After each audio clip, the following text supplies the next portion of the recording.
нэлээдгүй бас чухал асуудлыг бол хөндөж ярих гэж байна. Мэдээж хэрэг сая сүүлд гарсан судалгаагаар State of Global Air гээд 2025 онд гарсан судалгаагаар Монгол улсын хувьд бас агаарын бохирдлын хэмжээ бас нэлээдгүй бас хангалтгүй түвшинд байгааг бол ерөөдөө олон улсын судалгаанууд ч гэсэн харуулж байна. Тэгэхээр яг сүүлийн жилүүдэд манай улсын түвшинд агаарын бохирдол яг аль түвшинд явж байна. За сүүлийн жилүүдэд харьцуулахад ямар нэгэн бас ахиц гарсан үзүүлэлт харагдаж байна. За их баярлалаа. Тэгэхээр саяхан 2025 онд дэлхийн улс орнуудын агаарын бохирдлыг харьцуулсан юм судалгаа гарсан байж байгаа. За энэ судалгааны тайлан маань 2023 оны мэдээлэл тоо баримт дээр үндэслэн гарсан байж байгаа. За энэ дээр хамгийн гол нь хүн амын хэдэн хувь нь өнөөдөр PM2.5 гээд агаарын бохирдолд орхитой одоо хамгийн их сөрөг нөлөө үзүүлдэг, хүний эрүүл мэндийн сөрөг нөлөө үзүүлдэг энэ одоо бохирдол тулгуурлан тоо мэдээлэл гаргасан байдаг. Монгол улсын хувьд болохоор хүн амын 56% бол PM2.5-ын агуулмж Дэлхийн эрүүл мэндийн байгууллагын одоо зөвлөмжөд тусгасан одоо 35 микрограмм метр куб байх энэс өндөр түвшинд амьдарч байна гэдэг энэ судалгааг бол гаргасан байж байгаа. За тэгээд энэ PM2.5-ийн өндөр байгаа нь өөрөө одоо ямар одоо сөрөг нөлөө байна вэ? Ялангуяа хүний эрүүл мэндэд гэдэг дээр одоо энэ тооцоолыг гаргахдаа Монгол улсын хувьд энэ агаарын бохирдол өөрөө PM2.5-аас шалтгаалсан нас баралт их өндөртэй байна. Яг PM2.5-аас шалтгаалсан нас баралт бол нийт агаарын бохирдлоос үүдэлтэй нас баралтын одоо 78% эзэлж байна гэсэн одоо ийм судалгаа тооцоог бол гаргасан байж байгаа. За тэгээ PM2.5 өнөөдөр Монгол улсад буурч байна гэдгийг одоо бид бас бодоод үзэх хэрэгтэй юм байна. Ерөнхийдөө манай агаарын бохирдолд байгаа эзэлж байгаа энэ одоо PM2.5-ийн агуулмжийг болохоор 43 одоо микрограмм метр куб байна гэж одоо ингэж тооцоолоод ингээ гаргасан байж байна. Яг одоо сүүлийн бараг 10-аад жил яг энэ асуудлуудыг ингээд сэтгэвтэй яриад арга хэмжээнүүдийг авч явж байгаа ч гэсэн бас дөрвтэй бас шийдлийг бас гаргаж чадахгүй байна гэдэг юм бас шүүмжлэл явж байгаа. Тэгэхээр эдгээр бас манайх шиг хөгжиж байгаа орнуудын хувьд бас хэрхэн бас яг агаарын бохирдлыг сүүлийн жилүүдэд нэлээд сайн одоо бууруулж чадж байна. Жишээлх юм бол Хятад улсын хувьд ч юм уу сүүлийн 3 жилийн хугацаанд агаарын бохирдлыг одоо 30%-аар амжилттай бол бууруулсан гэж байгаа. Тэгэхээр манай улсын хувьд бас ямар бодлого дутагдаж байгаа шүү гэж хэлдэг. За мэдээч хэрэг нөгөө агаарын бохирдлыг бууруулна гэдэг маань улс орны бас хөгжилтэй их холбоотой байгаа.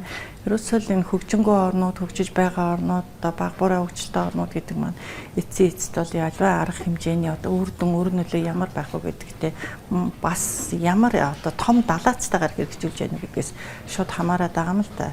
За бүгд найрамд Хятад ард улсын хувьд аваад үзэхээр мэдээж хэрэг тухайн улсын маань одоо цар хүрээ ямар вүлээ, эдийн засаг нь ямар өсөлтөд явж байгаа вүлээ, мөн технологи үйлдвэрлэлд тухайн улс оронд маань ямар их эрчтэйгээр одоо хөгжиж байгаа вэ гэдгийг бас бодоод үзэх хэрэгтэй юм аа. Тийм болохоор өөрөө үйлдвэрлээд, өөрөө түүнийг ард иргэдэд ойлгуулад түүнийг хэрэгжүүлнэ гэдэг маань Монгол улс шиг одоо импортлогч оронтой харьцуулахад бас шууд бид нар бол харьцуулахад хэцүү л дээ. Жишээлбэл бид нар өнөөдөр янз бүрийн технологиг оруулж ирж байна. Ихэнх нь бүгд найрамд Хятад ард улсаас оруулж ирж байгаа. Өнөөдөр халаагур бол маш олон төрлөөр байж. Энгийн халаагур, нөөцлүүртэй халаагур, агаар дулааны насаас гэж сонголт бол маш их байна. Хамгийн ямдах нь одоо 1.2 саяас ч юм уу эхэллээ гэхэд нөөцлүүртэй 1.5 сая, агаар дулааны насаас 2.7 сая гэх мэтийн одоо үн бол бас харьцангуй буураад байгаа.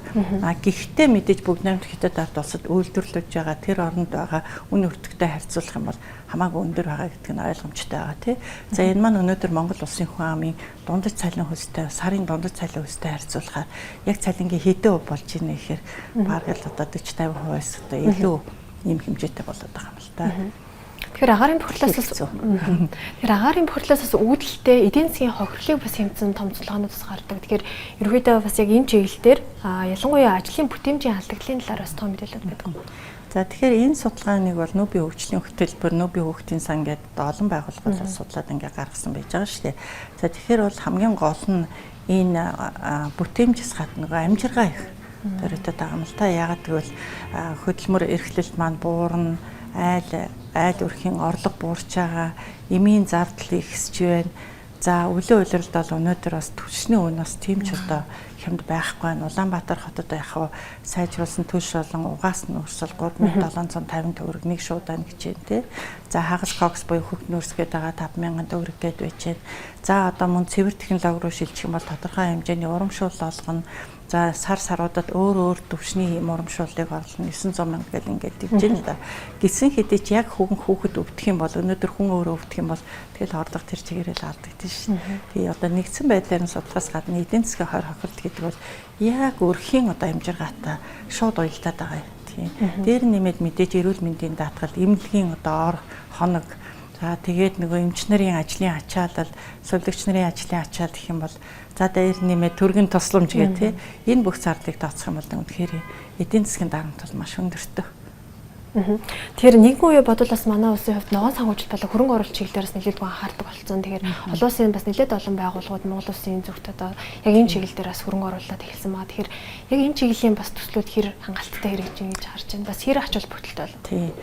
За Монгол улсын хувьд бол өөрсдөө ч гэсэн маш их хөрөнгө гаргаж байгаа шүү дээ. Өнөөдөр гэхэд чинь нийслэлийн одоо төсвөөс асар их мөнгө бол агаарын бохирдлыг бууруулахад за яг өрхийн төвшөнд яаж бууруулах чиглэлийн арга хэмжээнүүдийг нэлээд аваад нэлээдгүй их одоо төсвийг хөрөнгө хуваарлаад явж байгаа. Орон нутагт ялангуяа аймгийн төвд агаарын бохирдол ихтэй 12 аймаг байгаа. Энэ орон нутгууд ч гэсэн тодорхой арга хэмжээ аваад явж байгаа тий. За олон улсын байгууллагын хувьд жишээлбэл би нүүбийн хөгжлийн хөтөлбөрийн өнөөдөр одоо нарны эрчим хүчтэй одоо нөөцлөртэй халаагууртай гэрээ дулаас одоо ийм багц байдлаар шийдэхийг оролцсон одоо ийм жижиг хэмжээний гинэлтэй нөгөө яг нүүрс хэрглэж байгаа айл өрхөдтэй харьцуулахаар энэ бол тоонууд хамаагүй цөөн болчиход байгаа. Тийм ийм төслүүд хэрэгжиж нүүбийн хөгтийн сан нийслэлтэй хамтраад өнөөдөр гэр дулаалгын одоо төслийг хэрэгжүүлж байна. За мөн одоо орон сууц дулаалгах ажил бол хийгдэж байна. 5,000 өрх өнөөдөр хамрагдж байна. За энэ төсөө мөнгө бол одоо хангалттай их байна л да. Гэхдээ за энийг маань одоо яг ирэмблэх юм бол юунд нь хамгийн ихэлж одоо энэ хөрөнгө оруулалтад оруулах байсан бэ гэд ботгаар бас нэг эргэлзэх юм бол байдаг тий. Жишээлбэл бид нэр их олон жилийн турш дандаа л одоо төлштэйгээ зурлалтлаа тий. Энэний оронд бид нэр эхлээд дулаалж хагаад янз бүрийн одоо энэ төлш халаалтын одоо энэ системүүдээ үе шаттайгаар хүмүүстэй урамшуултайгаар ногоон зээлтэйгээр нь ингээд санал болгох байсан юм уу гэсэн одоо ийм бодол бол байдаг. За энэ жил бол нэг давуу талтай нэг зүйл ажиглагдсан юу гэхээр за улсын татастаа ногоон зээл гэж байдаг 8%, 6% гэх тий. За энийг бол бид нэр янз бүрийн одоо 7-8 төрлийн бүтээгдэхүүн ингэж санал болгодог байсан. Скутер жишээлбэл тий. За одоо нөгөө цахилгаан машин гэдэг. За энийг бол илүү одоо юм цомхон цөөн болгоод илүү одоо энэ цэвэр технологи руу ялангуяа халаалтын цэвэр технологи дулаалга руу одоо чиглүүлсэн байсан. За энэ бол одоо их зөв алхам гэж одоо ингэж харж байгаа. Нөгөө талаас нь зөвхөн банк биш те. Банк бол санхүүгийн байгууллага. Өнөөдөр 6-7 банк бол санхүүгийн байгууллага өөрсдийнхөө зах зээлийн хүнд 30-35% байдаг шүү дээ жилийн.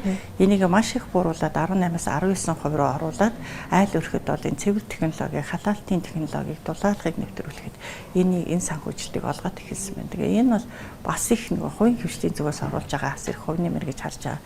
Дээр нэмээд хэлэхэд энэ аж ахуй нэгжийн нэг хувийн албан татвар гэж нэг бол хувийн албан татвар байгаа шүү дээ. Ногж байгаа орлогын албан татварыг хэрвээ одоо иймэрхүү арга хэмжээнд зарцуулах юм бол агаарын бохирдлыг бууруулах, нарны эрчим хүч, цэвэр технологиг нэвтрүүлэх энэ арга хэмжээнд зарцуулах юм бол энэ хэмжээг нь бас одоо орлогын албан татварыг нь бууруулж тооцно гэсэн ийм журам явж байгаа.